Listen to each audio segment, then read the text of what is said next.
Hello there, and welcome to Hammerman for today, June the 12th. We are kicking it off, as usual, with Stage 1.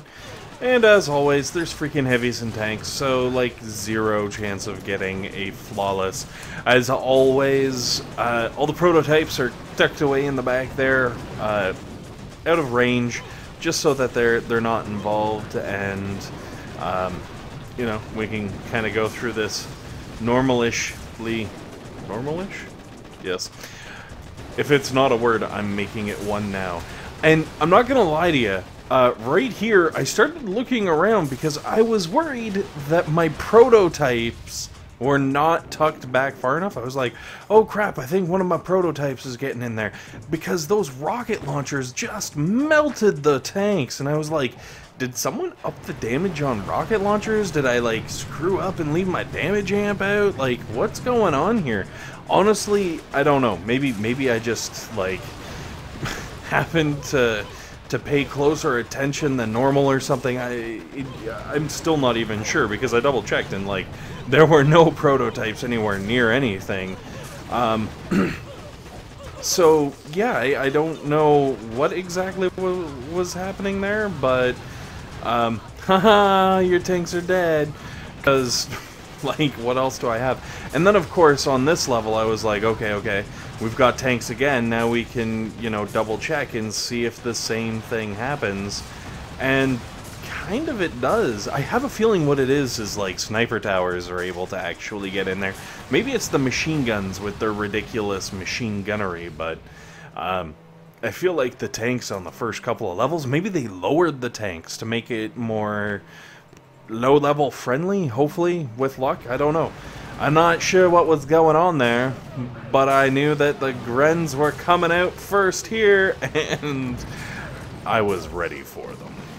As you can see, I had my Gren welcome party roll out the welcome shocks and just obliterate the snot out of those poor mofos. Honestly, once those Grens were gone, the rest of it, like, the riflemen and the warriors, they just didn't even stand a chance. Admittedly, the warriors did do some work on my, like, big single shot defenses, or maybe it was the riflemen. I'm assuming it was the warriors, though. But no Grens, no fun. I don't know. Anyways, now, here is where things started to go horribly wrong for me, because like I was saying earlier, I threw all of my prototypes and stuff at the very back, hoping to keep them out of their way, or out of my way. They would be in their way regardless of where they are, I guess. But, well, I started getting really worried when I saw Hammerman roll out Stage 4, because basically what we're looking at here is the ultimate Grank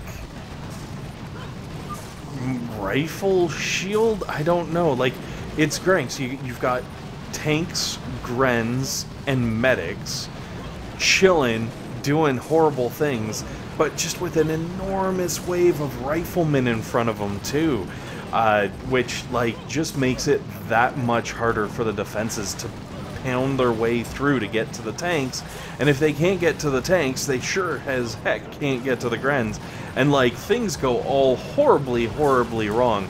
You can see here that, like, luckily I was able to get the tanks down on the left-hand side, but it's funny because if you look at the top side, like where the riflemen are starting to, I guess, cut across, my Doom Cannon, because, come on, it's tank weekend, you know you gotta have a Doom Cannon sitting around. It's like anytime it's Warrior weekend, you've gotta have a shield up on your base. It's just one of those things, but I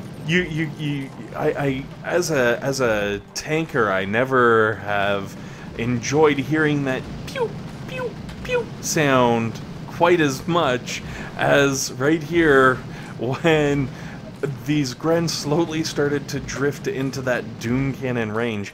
I'm really kind of lucky that I've got the Doom Cannon chilling back there, because it really did clean up a bunch of the Zookas. And I'm sure if they had all been running around the outside, maybe it would have taken a while for them to kind of finish off. But I don't know, like, with Grens, it is so important.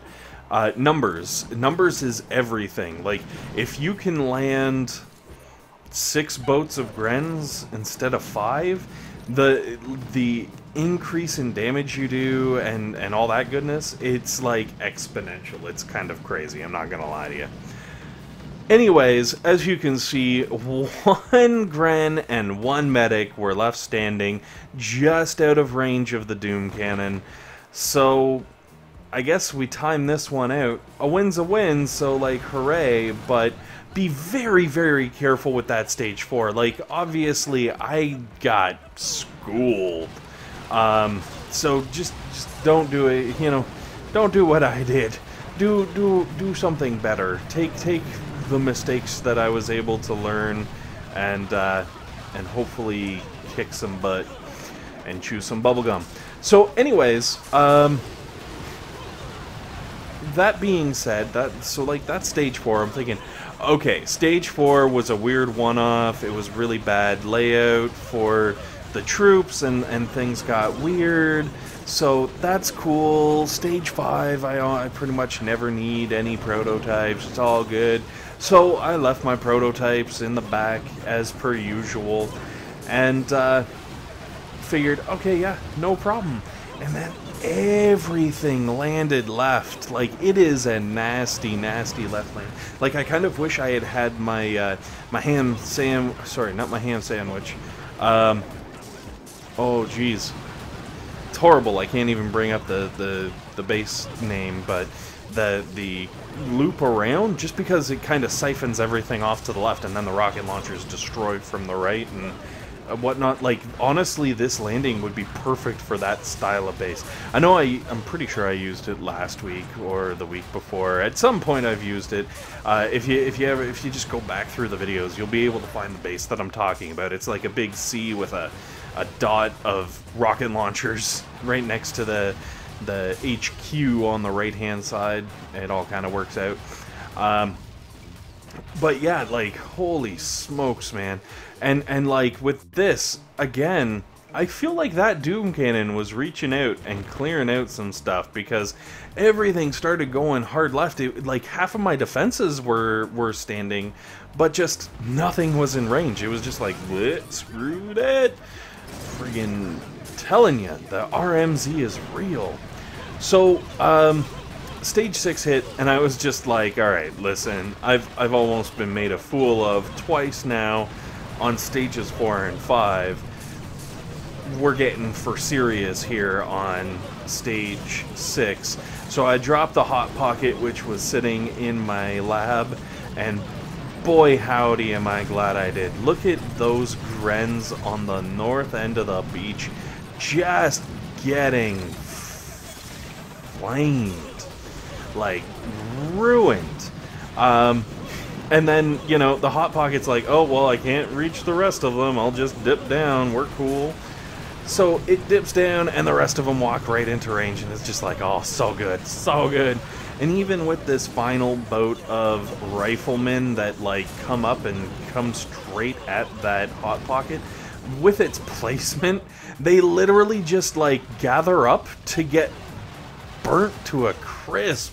Honestly, I like didn't even need the damage amp. I didn't need the Doom Cannon. I didn't need anything. I just needed a Hot Pocket at that one specific spot. I'm sure if I had the damage amp right next to it, I probably would have been able to, like, keep the Hot Pocket alive, because stuff would just be dying faster, which would be absolutely ridiculous. But hey, I'm not gonna complain. I'll go with it.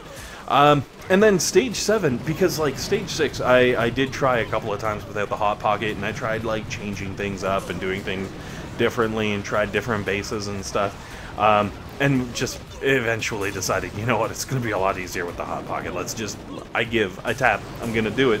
And then stage 7 came around, And I was like, WTF, I'm already done? What? Yeah, like, if you can get past 6, oh, especially if you can nuke all the medics like that, yo, beard giggles, because, oh, I love seeing the medics die like that. But yeah, if you can get past 6 with, like, a Hot Pocket and a damage amp, stage 7 should be totally doable. Like, you have a pretty good chance. So if you normally get stuck on 6 and you can't quite down 7, this might be your week to down 7. I don't know if it's just the order they land in or what, but it worked out absolutely fantastically. Anyways, guys, thanks for watching. Hopefully this has been helpful. Hopefully it's been entertaining, and most importantly, hopefully you guys have a fantastic day.